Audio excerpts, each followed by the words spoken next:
They treated him like royalty until I told them the crown was fake. You ever grow up in a house where it's obvious who the favorite is? Not just a feeling like, it's a whole family tradition. For me, that was my brother. Ethan, golden boy, born, and apparently angels sang. He could sneeze and my MOM would call it such a strong sneeze, just like his father. Meanwhile, I get a 98 on a test and here, you missed 2 points. What happened? Everything in that house revolved around keeping Ethan comfortable. He got the biggest bedroom, the last slice of pizza, the benefit of every doubt. And me, I got told I should be more understanding of how hard it is for him.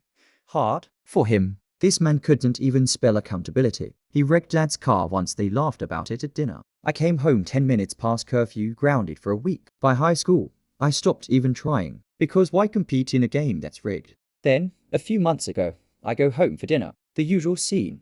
MOM hovering over Ethan like he's made of glass. Dad nodding along to every word like it's scripture. Ethan's bragging about getting a promotion, which, by the way, was literally just his boss quitting. Mom's beaming like he invented oxygen. Then she looks at me and says, "You know, if you applied yourself a little more, you could be as successful as your brother." And something in me just snapped. I laughed. Not a cute laugh, the kind you do right before you lose all sense of self-control. I said, "You're right, MOM. I could be more like Ethan. But I'd have to lower my standards and start mistaking bare minimum for excellence."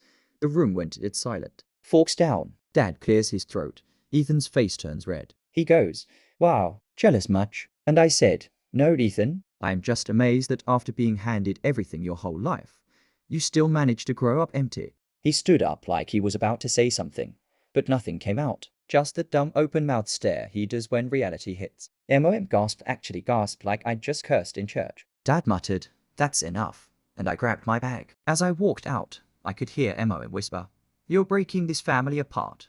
And I turned back and said, "No, you did that the second you decided love had rankings." Next morning, Ethan texted me, "You didn't have to humiliate me like that." And I almost replied, "You didn't have to make me invisible for 20 years. But I didn't. I left it on read. Because some people only learn what silence sounds like when the applause finally stops.